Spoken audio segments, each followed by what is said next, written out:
Hi, how y'all doing?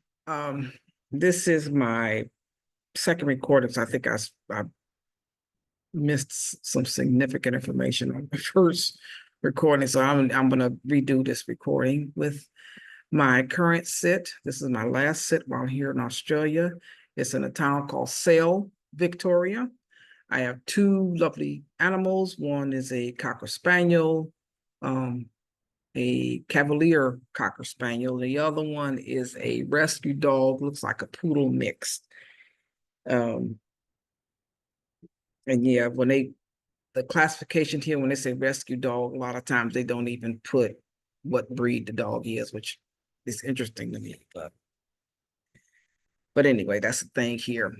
Okay, so let's talk about, because what I've been doing is talk about the pets in the house, my healing journey, and what else? Yeah, I think that's it. The pets, the house, and my healing journey. Okay, let's start with the pets. Pets have been very chill for the most part. The uh, the Cocker Spaniel is very clingy. She's basically my shadow. She doesn't. We start up early. They both sleep in my bed now, but and we'll talk about the transition there. But she's always been by my side, very want to be on my lap. Um, almost all the time. I had to basically curb them from doing that. This has been a very, very relaxing, very nice sit, except for it's cold here. This is in the southern part. I would say the southern third of Australia gets fairly cold. Um, and that's a relative term. It hasn't snowed here, but I did have another sit before that it actually snowed um, in the area that I was in. Now, one of my sits, the most snow, that particular sit was canceled um, due to health reason for the owner. And so I actually stayed at a small lodge not far from that location, and for the insurance, because you have to stay within a certain distance. So I did. And while I was there, it actually snowed. It was icy rain, snow. Um, but I did have another location that it snowed, but it was midday, would get warm and snow would melt and it would be warm enough for a sweater, which for me, being from Michigan, it's not it's not that bad. It's not that bad. Now down in Tasmania, which is another state, um, further south going towards Antarctica, they do get quite a bit of snow. So I haven't had any sits there. This time of the year here, it is June. It is their winter time here. Um, the we'll talk about a house in just a minute. The other dog is a rescue dog, a poodle mix, a little bit spiky, antsy, very active. Um, the when I got here, he was scratching a little bit, and this is one of the things when you house sit, you have to be flexible. This particular one, and I probably should have caught it early sooner when I got here. The dog was scratching when I got here, even though they said that they had been treated with fleas. But I think I haven't noticed either all these dogs here have been treated with fleas or they don't have them like they do up north, up in the US, because I haven't had any problems with fleas at any of my sits. No, nothing significant that stands out. Um, but that particular dog had been scratching when I got here. I ended up about a week ago, I ended up taking him to the vet just only because the night before I put him in, he had been increasingly scratching. Um, I thought it was his collar. I took his collar off. He continued to scratch. One night, I know he stayed up for 2 or 3 hours just scratching his ears. And so I made an appointment. It took him to find out he had yeast infection. Um, and, just kind of listen to what the vet said. The vet said he is on medicine. He's taking medicine. By the end, there's a couple of pieces in his ears that had grown rather large. He said this is not a new problem. So he was scratching when I got here, not a whole lot, but quite a bit. Um, and basically what she said is she said, no, this is something that started before you got here. So she said the owners probably didn't notice. And these are things just, you know, people are human. They miss stuff, they see stuff, they miss stuff. You know, my goal when I go to sit is the pet happy, healthy. That's it for me. I don't a happy, healthy pet, whatever it takes, within boundaries, you know. Everybody's different. Some people allow their pets, especially cats, to hop on furniture, to walk on furniture, to scratch up the furniture. I've had that. Um, Several have indoor only cats, some are outdoor only cats. Most of them are in and out certain times of the day. Here in Australia, I noticed a lot of the sits that I had, the cat, they said it was illegal for the cats to be outside. And finally had one person explain it's because of the diversity of birds. They want to maintain, a lot of people here have pet dogs and cats, and they wanted to maintain the diversity of birds. So you couldn't have the cat outside at night when the birds start nesting, because a lot of times the cats will, you know, raid their nest or whatever at night. So you couldn't have them out there at that time. But yeah, but anyway, the dogs here, they're generally in at night.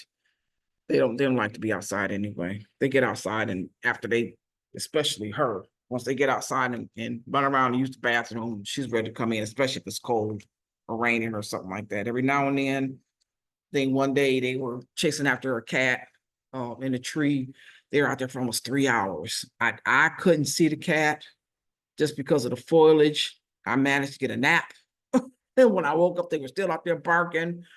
Um, you know, I did actually go out there and just walked around this. I mean, because they just kept circling this tree. So I actually walked around the tree and was able to pinpoint and see the cat. It was a cat in the neighborhood that I had seen before. I had seen the cat before. Um, Kind of a smoky grayish brown color that the cat was that they were chasing after. So I basically dragged them back in the house, give the cat time to get down to get back home, wherever that was. And then a couple of days ago, coming back, I saw a black cat run around a tree, and they, yeah, pulling on the chain trying to get to the cat, but I just dragged him in. Um, so that's the pet. So right now we have a pet that's on medicine and one that's not. She's probably gained a little weight now. One thing I did do, I started giving them more food. One of the things with being cold is there's a lot of shivering going on. The air is drying out, there's shivering going on, and all that takes energy. The pets, initially when they were sleeping quite a bit. I did increase their food intake a little bit. When I took her to the vet did say that they both had gained a little bit of weight. She did explain to me a little bit more in detail about the Cavalier dog, about the weight thing, but I'm gonna ask, and I'm sure the owners are gonna say something when they get back. I don't know if they do a BMI down here, but kind of find out. I've been walking the dogs every day for 5.5 weeks. I think we missed one day when it rained all day into past the time in the evening that I would have walked. Yesterday it actually rained, and I walked the dogs. I usually go out at about between 2:30 and 3:30. It was 5 o'clock when I walked the dogs. It's been raining. It just stopped raining. I went ahead and walked them. Didn't go as far, but just to get them out. Because we were going out every single day. And two comments that got made. One comment, a guy came by, one of the people that the owner said was going to come by on a regular basis and we were going to walk together. No, that didn't happen, which is not uncommon here. I'm not sure what the owners expect for people who they're back up. This is not uncommon for people that they say this is going to be backup, contact these people, XYZ, da, da, da, and then people do not respond. They don't respond. They don't. Now, what they will do, I'll put it like this. What they will do is they will, if you have a question for them, they will try their best to answer it. But if they're not forward, come to you, ask you, do you need anything?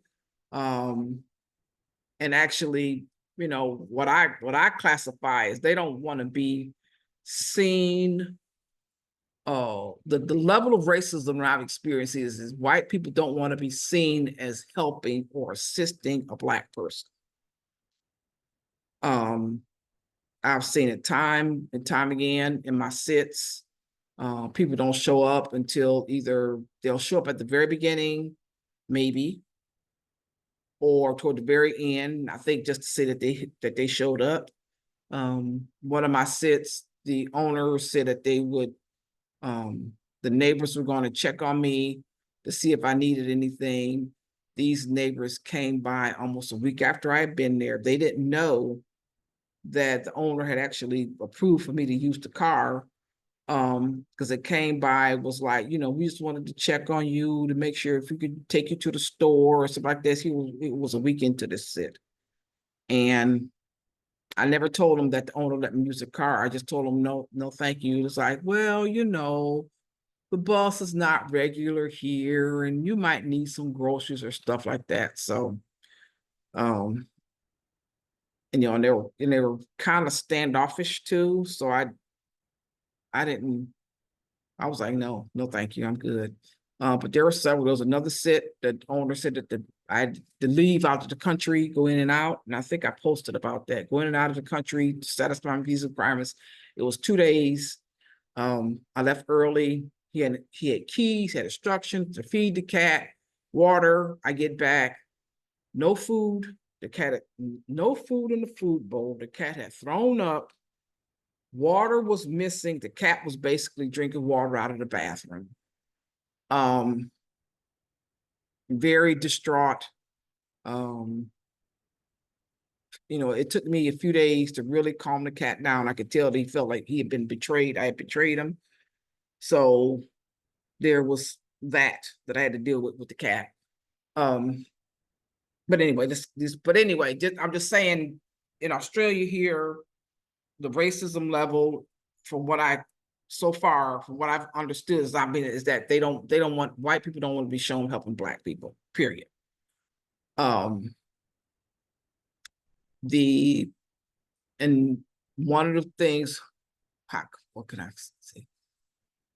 Waiting in line, I noticed. And one was, it became very evident because I was at a store. I was walking through the store. I saw this Black lady. She was just, which was a surprise to me, a Black person working in the store here. They don't give Black people jobs here, period. Unless you're a professional, lawyer. I've met a lawyer. I met engineers. I met a couple of doctors, what I would classify as high priority jobs. I forgot the term of this. There's a name for it that they use here. I seen Black people did it, but on a regular, just common people, I have not seen none. Different people here that classify themselves as indigenous, if they classify themselves as, and it's a political term here, they'll affiliate themselves with a mob, but a lot of times they're very light skinned, have been what I call watered down indigenous people, passing as white, have been able to get some significant financial gains after they have separated themselves from the darker skinned people of their mob. Mob is the same tribe or clan or however you want to term it, but the darker skinned people did not get, pretty similar to the US. Darker skinned people have a harder time getting benefits, and the people here are using they've hijacked their classification, and they're using it to get, if a lot of times these people, if they have not said that they belong to a particular clan, I would not have guessed it. They are the gatekeepers are light skinned or white. The few organizations that I've been to that have classified themselves as for indigenous, Aboriginal people, there is some white person there working in a high position. Either they're the manager or they could be the owner of the establishment, especially when it comes to retail. They're using the name Aboriginal or Indigenous to get people in their store. And a lot of times the owners or stuff like they're not Aboriginal. I did see one Aboriginal girl, look like a teenager, probably young college age, working at a place that she was there working. I walked in, light skin, but I could tell she was mixed with something. And I just kind of walked in the store to see what she had, to see what the selections were. I could tell she was not the owner, but that's a lot of times. And I got to the back, and there was a white lady in the back on a computer, and I surprised her. And at that point, it was like, okay. So she's the overseer here. She's hiding in her location. She was actually looking at the girl from her location. And I was like, at that point, I was like, I'm not spending any money that I put in Aboriginals' hands or Indigenous. And I don't know what they actually like being called, because a lot of them have been very standoffish to me. But and I've experienced that here in Sale also. They don't have a lot, but they do advertise Indigenous art. Now, one thing I have noticed here is there are more dark-skinned people here than I've seen at a lot of other places that are actually more open, more accepting. They seem to be a little bit more accepting here on some level, although I did get a weird reaction when I got here. A guy pulled up asking me where was I from. I mean, this guy was actually terrible. He pulled up in front of a truck when I was walking the dogs, and he actually blocked my way going past his driveway. He parked his truck there, and he kept inching up, just kept asking me questions. What's this? Where are you from? How long you gonna be here? How long have you moved here? Where are you moving? I mean, just and I'm like, I've got the dogs, and I'm looking at him like, well, I'm just up the street, and I'm asking those questions, and I thought about it later. It was like, that guy was scared that I'm moving to the neighborhood. I thought later on, I kind of chuckled about it, but his reaction, because I had been here for a few days, and his reaction was probably similar to what some of the people in the neighborhood have experienced, because most of the people, they don't speak, they don't say hi when you walk by them. Every now and then, I mean, if they have a pet, a dog or something like that, those people are a little bit more friendly. But if they don't have a dog, and that's only because of the reaction with the dogs that I have to their dog, that they even speak. So, but that's just the area. But picture wise, it's beautiful. It's across the street from a lake. Well, a pond, I should say. I'm gonna say a lake, a pond. It's not that far from the ocean. But it is cool here. The house here is an open floor plan. It's pretty, it's clean. One of the benefits of being here for me, the night before I got here, the house got sold. Apparently the house had been on, he said the house had been on the market for 8 months. And the night before I got here, they signed a binding agreement, I think it's a binding agreement. He called off the name for it. Well, basically it means the house is sold. So they've been gone now for 5.5 weeks. When they get back, they will have moved out of the house here within 3 weeks. And when I got here, the guy at the house took me grocery shopping. He kind of showed me where the vet was, different little hot spots around town for tourism, which, I've been here now for a little bit over a year, and I'm kind of over a lot of this historical stuff, because a lot of their history, a lot of their white history and how they colonized basically is what it's about. A lot of wars and I want to say antiques, that too, but just how they colonized. A lot of industry, coming in, taking over. And now a lot of them say that they took over illegally. Just their environmental practices being illegal, just all the kind of stuff. I've kind of got tired of that, of seeing that. But yeah, but I had use of the car here, go and collect the mail because they use post, and this is the second location that I've been at that they use a post office. They don't have mail delivered to their door, but they go to the post office and have it pick up mail at the post office. But yeah, but it's an open floor plan here. But the food, when the lady of the house got here, because she was out doing she was on the job. She's a seamstress. She was on the job doing the job. She came back before they left. She said, "Eat anything you want." They've been in this house for 42 years. Might have spent a total of $50. Let's see, I had 13. I did find a receipt the other day that was probably about 15. So I would say $50, $60, including eating out twice. That I didn't have to. That's the only grocery money I had to spend. That was it. So you have access to the house. I generally don't go anywhere. I started to go to a play, and I kind of looked at the list of the plays, and it's like, I'll wait and spend my money. Actually, I ended up spending it on massages. So I did spend a little bit of money. I got 2 Thai massages here that were, oh my gosh. Now that I'm gonna be looking for those when I get back to the US.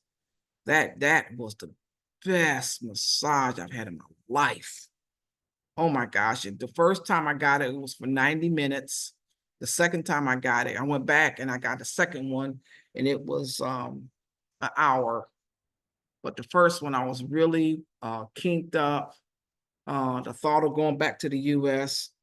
Since I've been here, I've heard gunfire maybe 5 times in 15 months.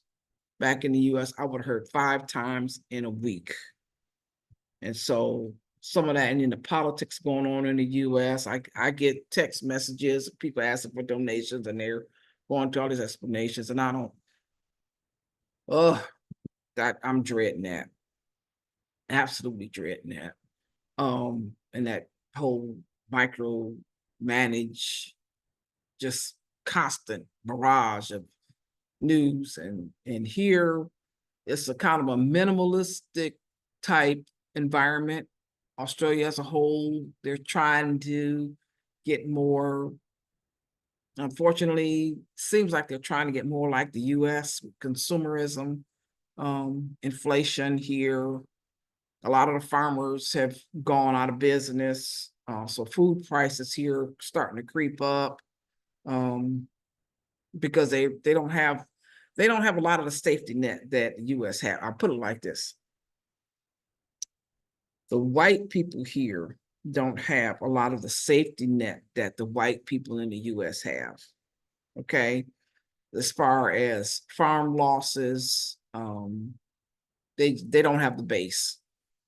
In the US, honestly, I would say 40 to 50% of the money that you make is spent on some kind of tax. It could be sales tax, income tax, property tax, estate tax, a lot of tax, gas taxes, there's a lot of taxes in the US that they hear is neither not as much, or I haven't noticed this being as much. They do have ways to make money. One of them is sucker punching people on these speed tickets that they get. In the US, most of these cities, if you get a ticket, if you pay within a certain time frame, they'll take off they'll take not points, they'll take off a percentage of how much the ticket is, depending on when you pay. You know, if they don't run any admin costs and stuff like that, you get a discount on a ticket or something. They don't do that here. Once they write a ticket, that's the price you pay. If you want to fight it, it's going to cost you more. So they do manage to make money here, a lot of money. They got cameras everywhere. These are non-human ticket issuers. You get a ticket in the mail. I had a ticket. I volunteered to pick it up because I wanted to go ahead and pay it. They wouldn't tell me I couldn't go in to pay it. And by me moving around from location to location, I couldn't intercept the ticket. I would have had to trust that particular, I was on a particular set that I was using the card that I got the ticket in, but I would have had to rely on the homeowner to find me. And by then we didn't have a good relationship, because when she got back, I had spoiled her, the dog that they kept in a cage almost full time. I had let the dog roam around, and the cats were nervous and didn't know my situation. I'm trying to break up fights. It was one cat that was bullying the others that I was not told about. It was a chaotic situation. So that was the one I ended up getting the ticket on. And by the time I didn't trust her that she was getting the ticket to me in time. And I ended up, that did not turn out to be a good situation with that. So, and I've sent a message to trusted house sitters about just a suggestion of when people go to another country about potential driving, knowing the thing about driving laws. Where do you find this information? The penalties and that sort of thing with that. Oh, and I just noticed this picture behind me. The homeowner did that. She has a very favoritism to hummingbirds, so she did that picture. But yeah, so that's some of the things that I've been finding out since I've been here. Let's see, revelation here since I've been here has been, for me, part of my healing journey with my mother coming along. One of the things that got said here in one of the sessions that I was on a webinar, and one of the things got said about when people die, their boundaries around being humans is gone. So now they can love unconditionally on the spiritual level. That hit me hard. I have been very reserved in my expression, my vocal expression about the passing of my mother. Gosh, over 30 years ago. And when they said that, that was a emotional release for me. My attitude towards the dogs changed. One of the dogs, the male dog, would not get into bed with me. He would get in temporarily, almost like I'm putting you to sleep, and then he would jump off the bed and go sleep somewhere else in the house. I noticed once I had that realization and that release, when the guy said it, that was, I could feel the love. My thing is, love expands. True love expands who you are.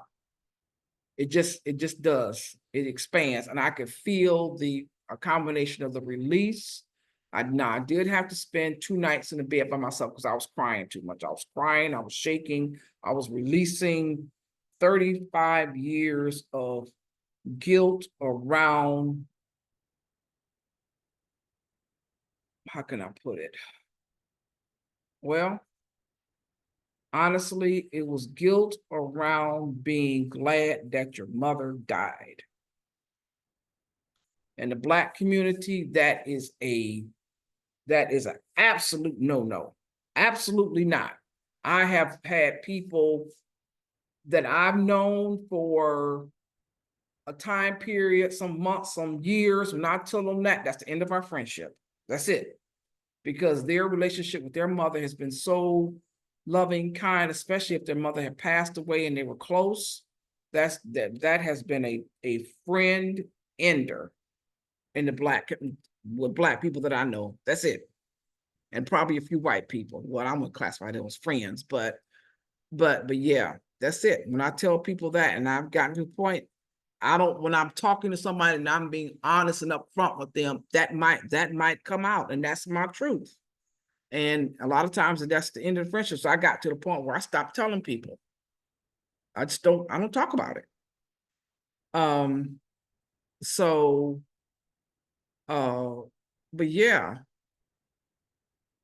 you know, but I can't, but with this sit and that particular webinar that hit me, the healing journey, so far, I think that's been the missing piece in me in my healing. I had some other revelations while I was here. But now, which was interesting that this is my last sit and this realization hit me. And after that, the dog started sleeping in the bed with me at night. He feels comfortable enough with my movement, whatever energy level I'm giving off, he's good with that. He's the rescue. He feels more safe, secure. He sleeps in the bed most of the time. He might get down for a few minutes, but it's not long. He'll get back up. She, the female, when I meditate her sleep, she has sleep apnea. But when I meditate early in the morning, like 4:30, which I wake up, that's been a habit of mine since I've been a little girl. Before it was sleep deprivation. Now I just use it as a energy time. When I meditate, and that's the best time for me to meditate. Meditation puts me to sleep. If I'm not, the best meditation for me is when I have insomnia. I've been asleep, I've rested, I've relaxed, I've had a good night's sleep or a few hours or whatever, and I wake up and I'm not sleepy anymore. I can lay there and go into a meditation, and I don't mind if I go back to sleep, that's fine. A lot of times I won't get some soft, no ads playing music, and I go into a meditation. Now, when I go into meditation with an intent, whether I fall asleep or stay awake, usually some type of solution will come to me when I have intention. But when I go into my meditation, and this is like at least the second dog that I've had that is very in tune with my energy field, and she sleeps so sound. She's not coughing, her sleep apnea not going, she's not snoring. It's a very relaxed sleep from her. And different dogs react to different things. I had another dog that was able to pick up on my energy level when I was having nightmares. What I call and I've talked about that. What do you call it? This dream. Lucid? No, not lucid. No, I wouldn't classify it as lucid dream. I suggested lucid dreams. No. But that basically an invasion of my sleep from outside spirits. And this dog was picking up on them outside spirits. And it was it was a combination. It was a confirmation for me. And basically it was like, no, you're not crazy. No, there are spirits here, and I'm gonna get, and the dog went after these spirits. Now I'm coming up out of this sleep, and I can hear the dog barking and growling, chasing after this spirit. And finally, when I told myself, it was like, okay, Deborah, let it go, let go of that. And as soon as I said let go, the dog came running in, jumped in the bed, looking in my face like, are you okay? I mean, not on the bed, but jumped up on the side of the bed and looking at me. I had my eyes, and by that time I had opened my eyes, and she was looking at me with these, and I realized, and I cried then too. That was because that was a confirmation that I'm trying to explain to people all my life about these dreams and having, and it felt so real. And she was a confirmation for me. But anyway, I'm getting emotional. But yeah. What else? Yeah, let your house sits work for healing journeys for you. I had to probably didn't have to come this far, but I definitely had to get some time and space between me and my environment that I was in to allow other possibility and solutions of healing to come to me. There's no doubt in my mind that had I not come here or far enough away, had I not come to a place where nobody knew me, in this case happened to be Australia because there's a lot of houses here. Had I not come this far, I'm sure that I would not have gotten a breakthrough that I've gotten overall, not just here, but there was a couple other significant emotional, familiar breakthroughs that I've had. You know, a lot of them were awareness, um, a lot of shadow work. I've done, well, not a lot. I still got some more shadow work to do, but some of the realizations of stuff that I've been doing that I didn't need to do. Well, no, I shouldn't say that. I had to do it to get through it. So, but anyway, trying to think, do I have anything else about this particular this area? So it's a quiet area, wealthy, somewhat, eh, somewhat wealthy, I guess, upper middle class neighborhood that's growing. McDonald's, Burger King here, car dealerships. Main ones I've noticed was Toyota and Ford. What else? Employers, ExxonMobil is here. Matter of fact, where I'm at right now, the guy was a pilot, helicopter pilot, taking workers back and forth to the oil rigs. What else? A lot of cattle, farming here. One direction I'm going is downtown. The other direction, less than half a mile away, is ranches, or they call them paddocks here. What else? Don't stay too far from a stockyard where they sell up the cattle.